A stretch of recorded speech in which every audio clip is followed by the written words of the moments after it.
ये अफसोसनाक वाक़या पेश आया बलूचिस्तान में नादरीन। यहाँ जो बसेस में सफ़र कर रहे थे मुसाफिर, उन्हें शनाख्त करके उतारा गया बसों से।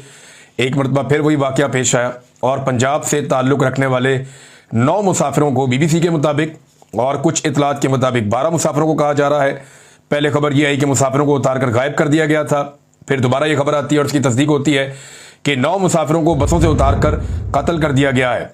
इन मुसाफिरों को बलूचिस्तान के दारुल हुकूमत क्वेटा से पंजाब जाने वाले 2 मुसाफिर बसों से उतारा गया था। इससे पहले जाफर एक्सप्रेस का इंसिडेंट आप सबको याद होगा, पूरी ट्रेन रोक ली थी, वहां पे कत्लेआम किया था दहशतगर्दों ने। और ये बसेस को रोक के अक्सर जो पंजाब जाने वाली या दीगर इलाकों में जाने वाली जो बसेस हैं उन्हें रोका जाता है और जो शहरी उन बसों में मौजूद होते हैं उन्हें शनाख्ती कार्ड देखकर कत्ल किया जाता है। ये कत्लेआम जो है वो लंबे अरसे से जारी है। असिस्टेंट कमिश्नर योब नवीद आलम ने 9 मुसाफिरों की हलाकत की तस्दीक करते हुए बताया कि कत्ल किए जाने वाले अफराद की लाशों को पंजाब भिजवाने के इंतजाम किए जा रहे हैं। जुमेरात की शाम यानी कल शाम को यह वाकया पेश आया।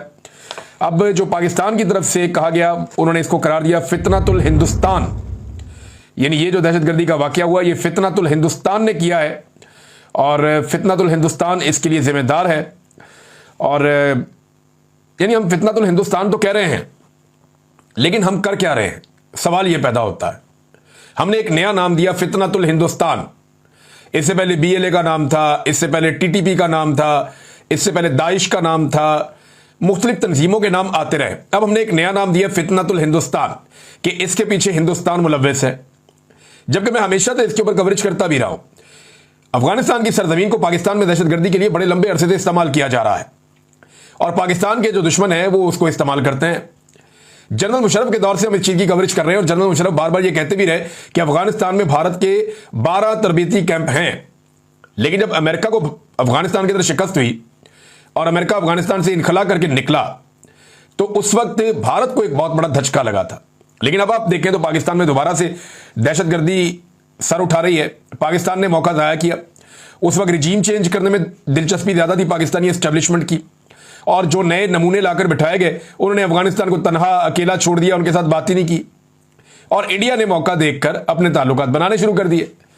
अब सूरत हाल ये है कि बलूचिस्तान में दहशतगर्दी हो, खैबर पख्तूनख्वा में दहशतगर्दी हो, तो हम ये कह देते हैं फितनतुल हिंदुस्तान है। लेकिन प्रैक्टिकली हम क्या करें, यानी क्या ये कह देने से हमारी जिम्मेदारी खत्म हो जाती है? पाकिस्तान की इंटेलिजेंस कहां पे है, पाकिस्तान का जो सिक्योरिटी का निजाम है वो कहां पे है? कोयटा से बाहर निकलते ही लोग गैर महफूज हो जाते हैं। कोयटा एक ऐसा बंद इलाका है जहां पे लोगों को महफूज रखने की कोशिश की गई है। कोयटा से बाहर निकलते ही लोग गैर महफूज हो जाते हैं, कत्लेआम शुरू हो जाता है। शाम के बाद कोई ट्रेवल नहीं कर सकता पूरे बलूचिस्तान में। अक्सर इलाके और बड़ी शाहराएं वो नो-गो एरियाज बने हुए हैं। तो क्या मारंग बलोच को अंदर डालने से अमन आ गया? वो एक सियासी आवाज है। ऐसी आवाजों को इस्तेमाल किया जाता है मामला को ठीक करने के लिए। जिन्हें लोग सुनते हैं, जिनकी बात लोग सुनते हैं, ऐसे लोगों को एंगेज किया जाता है कि बैठो बात करते हैं, आपकी जो शिकायत है वो भी सुनते हैं। बहुत सारे नौजवानों को लापता किया गया। सैकड़ों नौजवान गुज़िश्ता चंद अरसे में, कुछ अरसे में लापता हो गए बलूचिस्तान से। वो उनके लापता होने के बाद फिर दहशतगर्दी खत्म होनी चाहिए थी ना, फिर क्यों नहीं खत्म हो रही? तो पाकिस्तान की रियासत को यह समझना पड़ेगा कि उनकी स्ट्रेटेजी ठीक नहीं है, वो सही हिकमत अमली से नहीं लड़ रहे। देखिए, अगर लड़ाई से यह मसला हल होना होता तो आप वहां पे लगभग कोई 20 साल से तो बंदे मार रहे हैं आप। परवेज मुशर्रफ ने अकबर बुगटी का कत्ल किया था। अकबर बुगटी के कत्ल से लेकर अब तक 10,000 से ज्यादा बंदे शहीद हो गए बलूचिस्तान में। वो एक कत्ल पाकिस्तान के गले आज तक पड़ा हुआ है। तो एक के बाद एक कत्ल किया जाता है, एक के बाद एक जुल्म किया जाता है और दहशतगर्दी खत्म होने का नाम नहीं ले रही।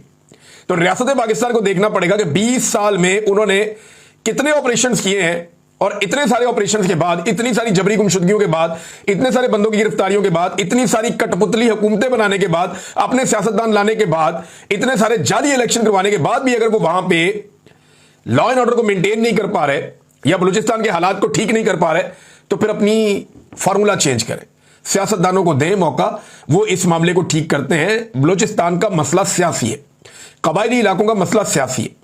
जब सियासी अंदाज में इमरान खान ने 25वीं आईनी तरमीम के जरिए मसला हल कर दिया था कबायली इलाकों का और फाटा को जम कर दिया था खैबर पख्तूनख्वा में, तो फिर उनका फंड देते ना, उनके पैसे उनको जारी करते, उनका पैसा उन्हें मिलता, वो तरक्की करते, हालात बेहतर होते उस इलाके के, वो लोग खुशहाल हो जाते, कोई तालीम बनती वहां पे, कोई हेल्थ बनती वहां पे, कुछ लोगों को नौकरियां मिलती, कोई रोजगार मिलते, कुछ लोग कारोबार करते, कुछ किसानों को सपोर्ट मिलती, तो शायद हालात बेहतर होते। लेकिन फॉर्मूला वही पुराना, इनकी मादनियत भी छीन लो, इनके नौजवान भी छीन लो, यहां ड्रोन हमले भी करो, और इधर जो लोग जिनका खून बहेगा उसके बदले में पाकिस्तान पैसा बनाता है। ये हमारी पुरानी सोच है। इस सोच के साथ अमन नहीं आएगा, हमें ये देखना पड़ेगा। देखिए, जो मौलाना खानजेब साहब की शहादत हुई है बाजोड़ में, ये बड़ी तवाना आवाज थे अमन के लिए। एएनपी से इनका ताल्लुक है, लेकिन वहां पे अपना ANP, PTI, JUI, Jamaat Islami, ये मामला नहीं है। मिलिट्री ऑपरेशन के मामले पे सारी पॉलिटिकल पार्टीज एक पेज पे हैं। आप उठा लें कोई भी आदमी, हाँ जो लोग इस्लामाबाद शिफ्ट हो गए हैं, वहां रहना चाहते हैं और सिर्फ खैबर पख्तूनख्वा के बारे में बात करते हैं, उनके बारे में मैं कुछ नहीं कह सकता। लेकिन जिन्होंने खैबर पख्तूनख्वा की सरजमीन पे रहना है, वो तमाम लोग मिलिट्री ऑपरेशन के सख्त मुखालिफ हैं। तमाम पॉलिटिकल पार्टीज के लोग, नून लीग हो जाए, पीपल्स पार्टी हो जाए, एएनपी हो जाए, इसमें जमात इस्लामी हो जाए, फजलुर रहमान हो जाए, पीटीआई हो जाए, जितने लोग पब्लिक के अंदर रहने वाले हैं ना, या पब्लिक के साथ उठने बैठने वाले हैं, मैं ये उठाई गिरों की बात नहीं कर रहा, उनकी बात नहीं कर रहा जिनको ऊपर से लाके बैठा दिया जाता है, नहीं, जो पब्लिक के नुमाइंदे हैं, जो पब्लिक के अंदर उठते बैठते हैं, वो कभी भी ऑपरेशन की हमायत नहीं करते। क्योंकि खैबर पख्तूनख्वा में ऑपरेशन के जितने भी तजुर्बात हुए हैं, सारे उल्टे पड़ गए, और अल्टीमेटली नुकसान वहां के लोकल्स का हुआ, मकामी आबादियों का हुआ। घर उनके तबाह हो जाते हैं, खानदान उनके तबाह हो जाते हैं, वसाइल उनके छिन जाते हैं, मवेशी उनके चले जाते हैं, जंगलात उनके तबाह हो जाते हैं, बागात उनके तबाह, हर चीज उनकी छिन जाती है, और वहां पे आके नए कंटोनमेंट्स बन जाते हैं, कंट्रोल भी जो है वो उनसे चला जाता है। तो मिलिट्री एस्टेब्लिशमेंट को वो लोग बार बार पैगाम दे रहे हैं कि आप मिलिट्री ऑपरेशन ना करें।